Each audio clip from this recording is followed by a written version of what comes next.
永大溜冰场是国内第一座符合国际标准规格的一个室外型的一个200公尺的一个比赛场地跟综合型的一个练习赛道建筑物跟我们的一个训练赛道融入整体的一个景观特色那当然也考量到未来的一个停车空间跟我们的练习赛道跟我们未来的一个儿童运动的一个公园来做一个整体的结合，建筑物的一个配置的一个气候的一个考量跟风向希望能阻挡冬季北风创造一个适合练习跟适合小朋友游戏的一个游戏公园的一个部分永大溜冰场导入了一个节能设计手法包含屋顶的一个太阳能，还有雨水回收系统，然后还有包含我们的赛道的一个结构工程的一个强化让我们的赛道能够未来能够运用的一个更永续、更环保的一个做法来让我们的赛道能够更坚固也更耐用。我们的成绩一向在台湾各县市是那个排在前面的，长期来有它优良的历史。那我们滑轮溜冰场地说实在的不多，所以造成我们以前的选手也会流失了。杨和珍，他就是在世界大学运动会拿了5块金牌、1块铜牌以后，这个引起大家的重视。所以才争取前瞻建设的经费，盖了这个现在这个大湾这球场。那这个是第一个是世界国际标准的抛物线的做法，很好的场地，适合的场地，才能栽培更好的选手。那我相信这是一个开始了，不是这样子截止。以后希望在台南市有更多的场地。掌握市政3分钟，台南进步向前冲。这个滑轮场是在111年动工，112年完工。那短短2年期间，说经历了好几次的升级，所以经费也从原来的6980万，现在变成9420万，所以将近的增加了快3000万。当然了，我们是要求好了但是就是说也希望说，球场完工之后，这个运动场完工之后，能够大家好好善用，不要破坏它。因为这是非常昂贵的，而且设计是非常吸引全世界最新的，也是全台湾第一座合乎国际标准的这个滑轮场，所以我们希望用意是希望第一个培训最优秀的我们滑轮选手，那另外呢也希望说能够提供很多民众他可以让他们的小朋友能够有机会体验接触滑轮运动的这个项目，能够培养下一代的这个接班人。因此呢，它的设计兼顾专业，还有兼顾大众都可以使用。因此呢，维护盖是盖好了，维护要维护得好，这也是变成一个很大的责任跟这个工作。因此呢，我们也希望说，将来维护单位赶快决定了好，那我们可以让这个活动这个场地提供最好的，为市民以及为选手提供最好的服务。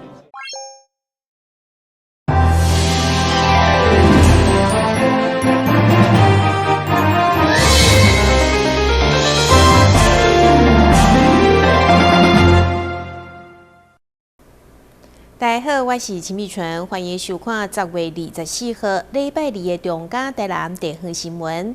同款的先来关心台南市议会定期会市政总质询，议员杜素莹针对林德的路面工程、甲排水系统进行质询以外，嘛关心桂林高铁站区的发展，其中城大沙仑病院究竟何时会当动工呢？市长黄伟提表示，根据城大资料，预计伫今年12月会当开工动土。为伫桂林沙仑园区一直被看作是台南2大产业发展的引擎，所以产业、学术、生活机能甲学校等发展快速，不过就欠大型病院。所以议员杜素莹伫总质询嘛相当关心城大沙仑病院究竟当时动土。根据了解，三区占地18公顷，预计开500多亿。其中第一区90几亿建设，114年得当申请建造，预计120年5月启用。议员表示，虽然主导权拢是中央甲城大，不过市府嘛会积极配合。因为咱的角色咧是一个被动的角色，因为这是生态甲卫福部直接工作，所以我一直问卫生局，即摆的进度如何？所以咱即摆要做的就是我要问讲，咱即摆迄个啥呢？配合水电啦，申请建造是咱干务嘛了后，我要问讲，因为伊今年11月份就要奠基了，那么他明年是什么时阵要动土？针对南关线原本地方只想要争取大型病院，想要到变成高铁站区的医疗园区，市长表示，今年12月得当开工动土。生态户外讯息是讲，今年12月要迄个奠基啦。伊讲的是12月，好，没关系，那个奠基明年上半年就会有机会，因为它奠基之后，它经费核准了成大再拨经费，然后它还要做整体的规划。是，规划可能明年上半年会有比较明确的期程。随着医疗、升级、热能等重点产业的进驻，新起的沙仑派出所对维护当地治安交通嘛相当要紧。议员希望整个规划伫明年10月得当动工。对此，警察局长嘛表示，一切拢依照时程进行。台南新闻军职林根采访报道。每一届传出酷道移动的事件，都会引起大众的不甘甲关心。议员陈碧玉伫个总集船得叮当的呼吁，一旦有家庭暴力发生，受到酷道的移动，虽然暂时被安置，不过最后也是爱回去原来家庭，所以要求一定要严格评估高风险的家庭，并且好好做检讨。议员陈碧玉表示，伊今年6月才提醒校局要注意虐待儿童个案，想要到10月，佮发现有2岁查甫囡仔被虐待致死的悲剧，伫总集船表达痛心，特别甲嘉诚查甫囡仔去年4月就因为虐待安置，今年7月回归原来家庭，不偌久就发现身躯顶有乌青，想要到10月方式进前就传出囡仔死亡。对此，议员强烈要求市府严格评估高风险家庭，调整延长安置，嘛爱了解其他兄弟姊妹状况。对此，市长嘛坦承相关制度出问题。评估他回来的时候，你们难道没有去对于这个家庭，这么一个脆弱、高风险的家庭，仔细做过评估吗？有，难道没有吗？我们做过评估，他的家长妈妈也是很有悔意，所以呢，我们又把孩子呢经过评估之后，渐进式的就是说先1天、2天、3天让他回去，然后评估的过程呢也都相当良好，所以呢前一阵子发生这个意外呢，也确实出乎我们的意料之外。现行的制度的确是有问题。过去我们看法院有时候被关起来的受刑人，他评估在狱内表现良好，他就符合假释条件，也给他假释，出来又再犯，尤其是有一些性暴力的犯罪者，一直再犯，这也是让人觉得很遗憾。所以呢，我会要求我们的社会局，对于这一类的，我们把它保护的这些高风险家庭，他如果要回归家庭，因为理论上、学理上来讲，是回归家庭以后是最好的痊愈的方式。没错。但是事实上，我们还是宁愿要视个案而会更严格啦，就是说要回归。现在就是说，本来刚刚他们讲说有一次回归1天再回来，回归2天再回来。那现在这个可能我们要把这个时间再拉更长、更严格，才能够也许才能够让这种发生的几率降到最低。议员会中提醒儿童虐待，不管肢体上、精神上，或者是应该照顾、无照顾等疏忽、过度管教等等拢算。当然，一旦虐待案成立，爱互家长一个机会以外，用叮当呼吁，爱互2、3岁拢未晓表达儿童一个活命机会。台南新闻军职林英光采访报道。上隔8天，台南市再次受到天高力严重的威胁。议员王家珍虽然肯定相关局处的辛劳，不过对着病例数又阁是全国第一，质疑市府敢是防治的能量无够，甚至过侪天公伯啊，互台南市的网啊特别多，要求爱彻底找出原因，唔通阁再互台南人来受苦。但是今年受天候的疫情所困扰，希望王家珍提出2015年将市场热清的年内22760个病例，高达112位死亡。一直到8冬后，这时伫市场有一执政16414个病例，同款写下全国第一。议员质疑到底是天公伯啊对咱无友善，也是什么原因？而且喷药啊效果究竟如何？敢真正无其他撇步？强调民选就是一定要有执行力。台南市的登革热又是全国第1名。来，卫生局长，您说说看怎么回事啊？市长很努力，你很努力，环保局很努力，我一点都不怀疑，不忍多说。但是我是要问，作为市民，今天我们为民发声，为民不舍，你告诉我 ，Why Thailand is always number one？为什么？我们从这个图上可以看得到埃及斑纹的这个生态分布，是哪里有埃及斑纹？台南、高雄、屏东。哦，好，埃及斑纹，好 ，OK， 来，请说，你再给你时间，你说，那埃及斑纹分布，所以我们就染疫 number one， 你的意思是这样吗？因为只有埃及斑纹才会传播登革热，这是第一个。那请教一下，为什么我们这3个地方埃及斑纹那么分布，你们那么努力，埃及斑纹还那么喜欢我们台南？为什么？为什么？这个是生态学分布的问题啦。市长，我要问的是，为什么 ？Why Thailand is always number one？ 为什么我们台南那么支持民进党？为什么我们受的苦不比其他县市来的少？为什么今年死了28个人，到现在已经将近16000多的登革热案例？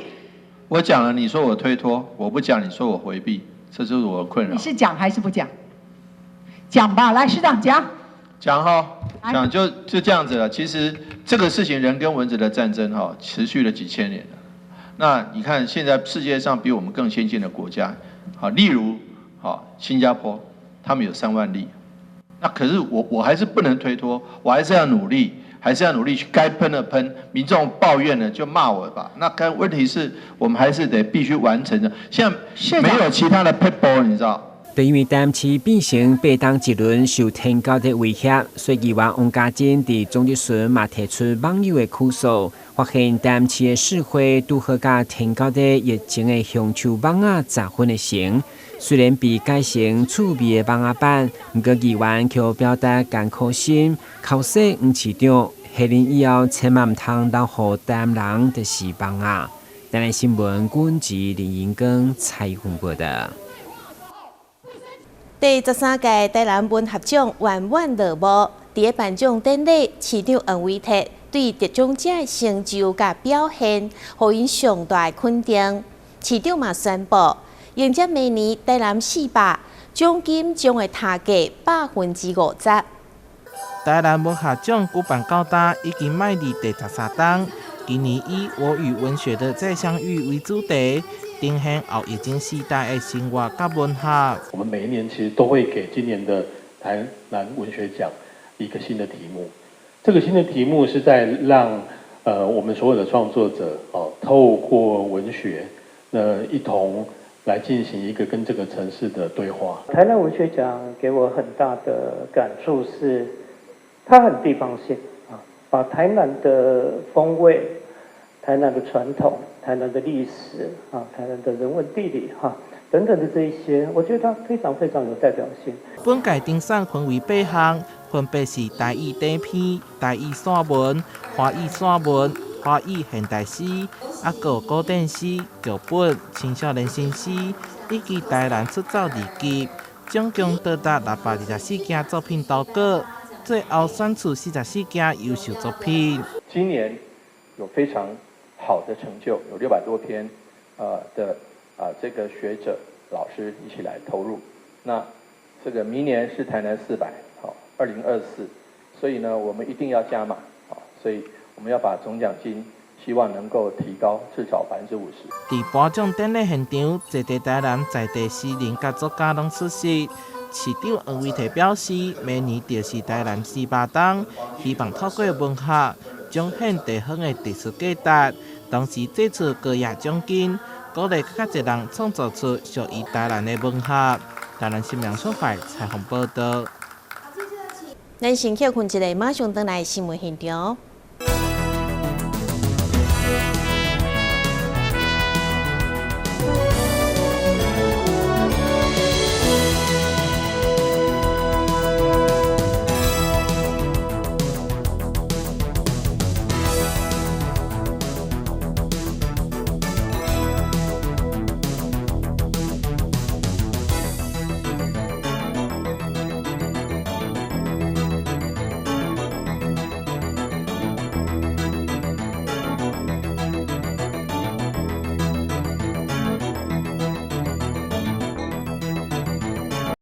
台南大运动百会将于10月26号开始举办周年庆。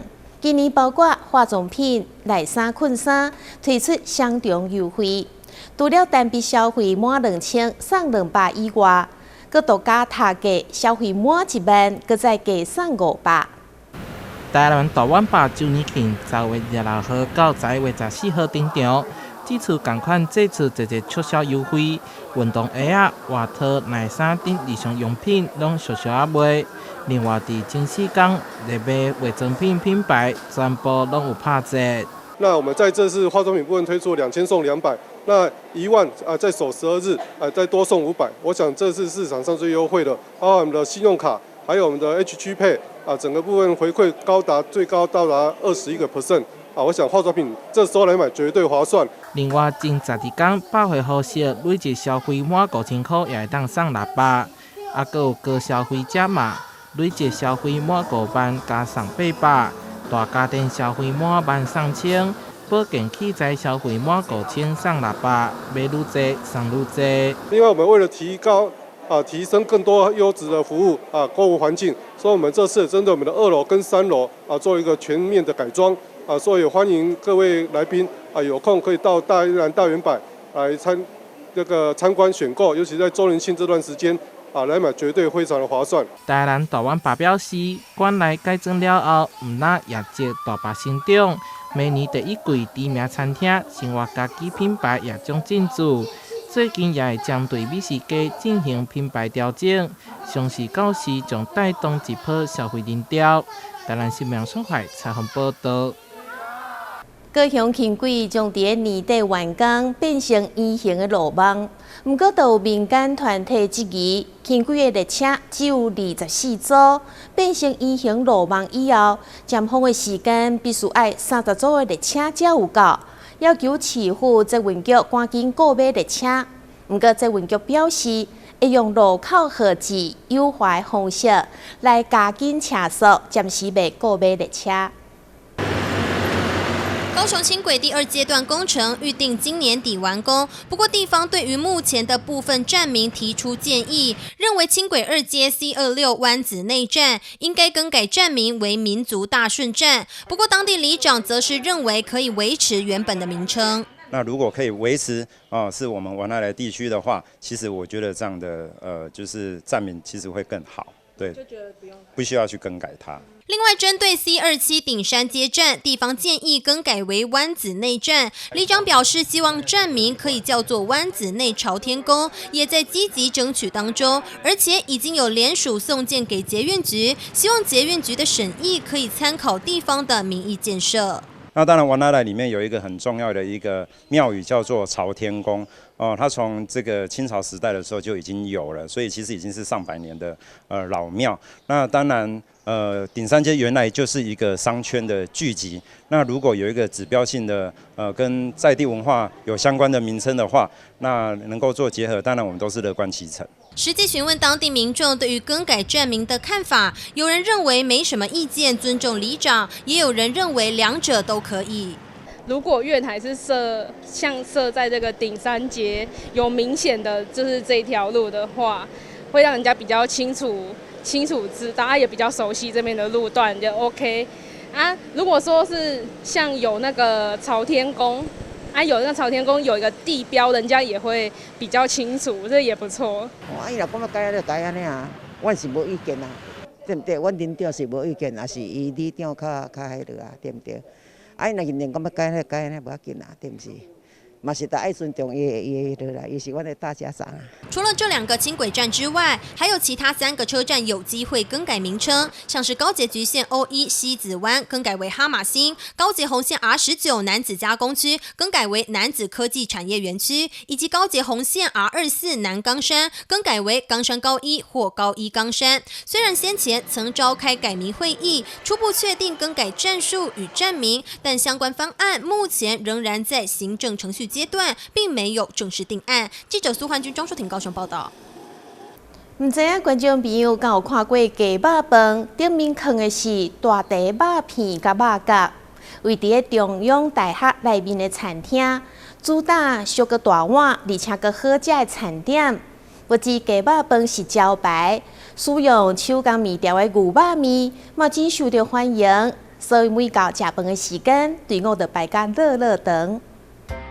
一到中午就可以看到学生大排长龙。这间位在中央大学内松苑餐厅的食堂，主打高 CP 值又美味的餐点。最热销的就是鸡肉干拌饭跟牛肉面。鸡肉干拌饭上面铺满一层厚实大块的鸡肉片跟肉块，大口满足，让人吃了直呼过瘾。我们鸡肉是用新鲜的鸡胸肉，然后会先腌制过后，然后再出的时候水煮，怎么煮都不会柴，都很好吃。然后再淋上自己炸的鸡汁跟鸡油。鸡肉饭跟外面比起来，第一个吃起来就是清爽，然后鲜嫩多汁。我们牛肉汤是用牛大骨，然后新鲜的蔬菜，还有10多种中药材去熬制的。我们牛肉吃起来入口即化，然后汤喝起来甘甜美味。店里的牛肉面汤头是老板加入中药材精心熬煮，自带药膳的香气。牛肉更选用牛肋条搭配手工面条，吸引许多饕客上门，就是为了这一味。超好吃的，因为无论它的汤头啊，或是那个牛肉的感觉啊，真的都很好吃。而且你看它的面啊，很 Q。我就是很喜欢吃他们家的面条，因为第一个不会像人家一般煮的软软的，然后吃起来你看。都是超好吃的，我很喜欢吃他们家的面。还有那个，你看这个牛肉啊，真的有够大粒的，吃起来就顺脆。店里贩售多元的饭面，还有超级特别的麻辣皮蛋饭跟面，看似简单，以吃入魂。还有超高 CP 值的双宝牛拌饭，也让民众特别来中央大学吃饭。它不会像外面有的卤的比较烂，而且比较有餐厅味。它这个就好像自己妈妈卤的，因为一般的牛肉它用卤的用炒的我又怕胖，添加物太多所以说它是用清烫的然后加一点蒜头，我会加一点蒜头，然后加上它自己特制的蚝油，所以吃起来口感好，而且又不油腻。老板为了让家人吃得美味又健康，跟着师傅学习研发，推出少负担、美味不减分的一系列餐点。老板更体谅学生，同学们用平价就能吃饱又吃得好。因为我妈妈、我老婆还有我小孩，他们都很喜欢吃东西就看到外面东西都没有想的那么健康，所以就想说自己出来研发。然后就跟着我师傅从海洋大学，然后开始一路学，把他那边的精华全部学起来，然后带来这边。因为学生族群没有那么多钱，所以我们也是体谅学生，所以我价格都会定的比外面便宜。就算现在物价上涨，我还是尽量控制在学生可以接受的价格，然后也会让学生吃饱，然后做的东西都干净，也不会让学生吃坏肚子。食堂定价比起外面的餐馆都便宜许多，食材档次跟美味程度却没有打折，超高 CP 值的好味道，只要到用餐时间都大排长龙，相当受欢迎。欢迎大家一起来尝鲜。记者赖伟一投影报道。感谢你收看10月24号的中嘉台南地方新闻，我是陈碧纯，咱再会。